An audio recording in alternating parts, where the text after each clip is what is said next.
Halo teman-teman semuanya, Assalamualaikum warahmatullahi wabarakatuh. Apa kabar? Semoga semua dalam keadaan sehat dan terus tetap semangat meskipun daerah kita masih saja memiliki dampak yang serius dengan COVID-19. Dan saya sekarang sedang berada dalam perjalanan menuju ke Janto, ke Aceh Besar, karena saya diperkenalkan oleh sahabat saya dengan seorang tokoh di sana. Dan kita ingin ngobrol-ngobrol untuk mencari inspirasi dari beliau, dan juga nanti akan saya sampaikan kepada teman-teman semuanya siapa beliau.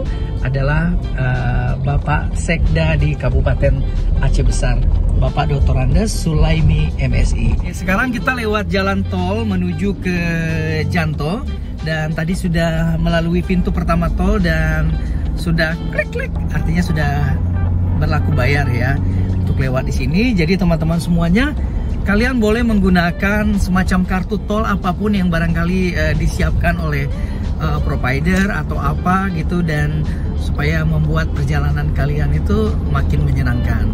Nah, kalau boleh saya bilang, perjalanan ke Janto ini sebenarnya asiknya tuh double-double ya. Asiknya itu di perjalanannya yang asik, pemandangannya yang asik, kemudian banyak juga kuliner-kuliner yang bisa kalian nikmati di sepanjang perjalanan. Tapi kali ini saya memilih jalan tol karena saya sekaligus ingin mencoba bagaimana rasanya menggunakan fasilitas jalan tol di Indrapuri menuju ke Janto. Inilah sebuku Inspiring Like a Book. Masalah bukanlah akhir dari perjuangan.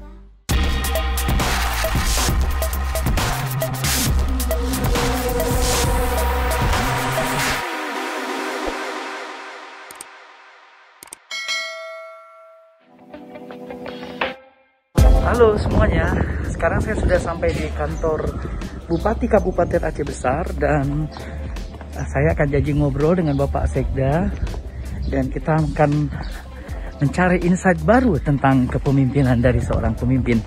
Jadi ini sekarang kita sedang menuju ke ruangan Bapak Sekda Kabupaten Aceh Besar. Teman-teman semua, ini adalah ruang kerja beliau. Jadi saya diminta menunggu kurang lebih 10 menit ya. Jadi kita nanti akan ngobrol, dan sekarang sudah berada di ruang tunggu atau ruang kerja, maksud saya, bukan ruang tunggu, ruang kerja beliau. Dan saya mendapatkan informasi dari beberapa sahabat saya bahwa beliau ini adalah orang yang punya dedikasi yang cukup bagus, sangat konsentrasi, sangat konsen, sangat serius bekerja di bidangnya, dan banyak juga catatan-catatan pekerjaan yang bisa kita jadikan inspirasi kita untuk tidak mudah menyerah.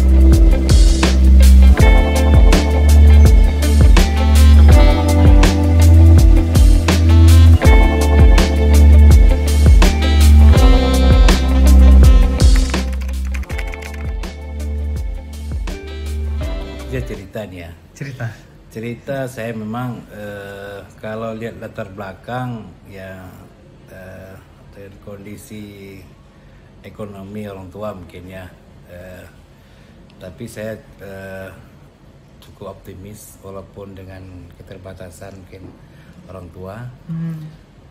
Saya bekerja profesional, kemudian saya menjaga waktu.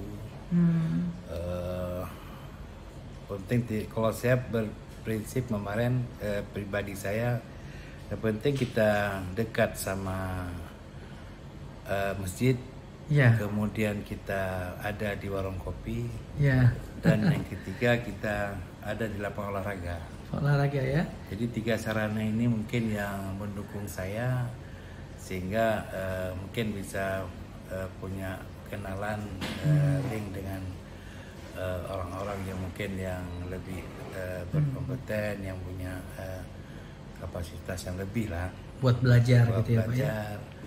Kemudian saya dinas di Janto sejak tamat STPDN 97. Saya komit tinggal di Kota Janto. Jadi 1/11/97 saya tinggal di Kota Janto saat itu. Kemudian saya 8 tahun di sini lebih kurang. Kemudian saya pindah ke Pulau Aceh, jadi camat 3 tahun.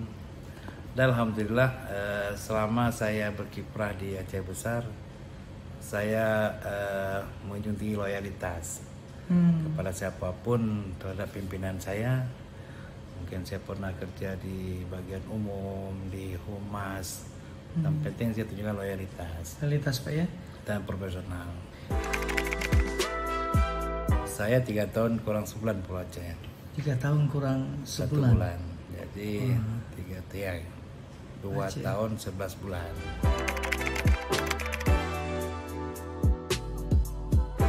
Saya jadi camat pasca tsunami 2006. Jadi Januari 2006 saya dilantik jadi camat Pulau Aceh dengan usia 31 tahun. 31 tahun. Jadi saya bingung mau kerja apa di Pulau Aceh walaupun saya mau orang Pulau Aceh. Oke. Dan kondisi Pulau Aceh saya itu kosong.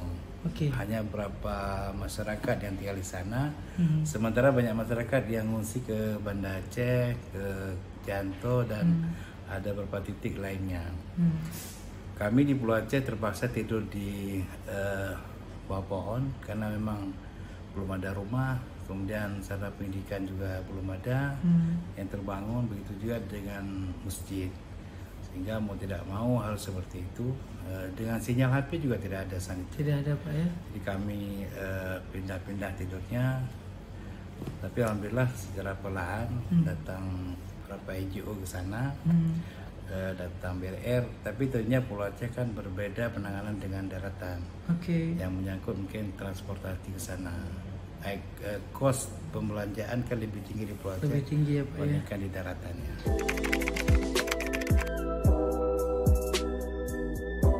Saya pindah ke DPM PTSP. Kantor Penanganan Pusat Tebintu. Di situ saya bekerja dari nol juga. Kantornya masih terbentuk unit. Kami ditempatkan di sana dengan ruangan yang sempit, dengan jumlah pegawai hanya 6 orang, komputer cuma 1.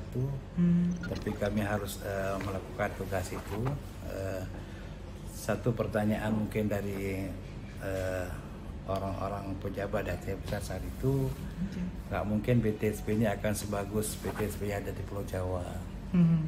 Tapi saya sampaikan pada beliau, Pak, saya yakin bisa menyamai Pulau Jawa. Yang penting kita bekerja, dan ini akan saya buktikan. Tapi alhamdulillah saya di PTSP 8 tahun, dari 2008 sampai 2016. Kemudian saya alhamdulillah banyak penghargaan yang kita peroleh, baik dari lokal maupun provinsi dan nasional. Kita punya dari Kementerian Menpan dapat, dari BKPM juga dapat. Tapi alhamdulillah dengan kondisi itu kita terus berbenah. Kemudian kantor pusat ada di Kota Janto. Kemudian saya coba untuk duduk sama rekan-rekan PTSP, membuat kantor perwakilan ada di Lambaru. Jadi kantor perwakilan PTSP ada 2 kantor yang bisa dikunjungi oleh masyarakat, satu di Kota Janto dan satu di Lambaru. Dan alhamdulillah sekarang perkembangan Lambaru cukup menjanjikan. Karena memang para pelaku usaha ada di daerah perbatasan dengan Banda Aceh. Ya. Saya pindah ke Disparpora. Disparpora. Dinas Pariwisata Pemuda dan Olahraga. Ya. Berapa tahun di sana Pak? Di sana 2 tahun kurang sebulan juga. Jadi masuk di sana dengan terakhir persiapan Pekan Olahraga Aceh. Semua perencanaan kita ini, tapi karena mungkin ya basic saya bukan di teknis, karena kan saat itu di Parpora lebih fokus ke olahraga Aceh, dengan pembangunan sarana olahraga yang membutuhkan biaya yang besar. Saya 2 tahun di sana, kembali lagi ke DPM PTSP. Jadi dari 2018 sampai 2021 saya di DPM PTSP. Kemudian jadi sekda. Perjalanannya kayaknya cerita senang, supaya walaupun sedihnya ada juga mungkin. Saya pernah ditangkap orang GAM 2004. Gitu Pak ya. Tapi itu saya disandra di Bukit Soeharto. Soeharto, kemudian kami kerja di bagian umum di 2001 sampai 2016 Saya bertugas di bagian umum. Kami menangani ngantar air ke pos TNI Polri.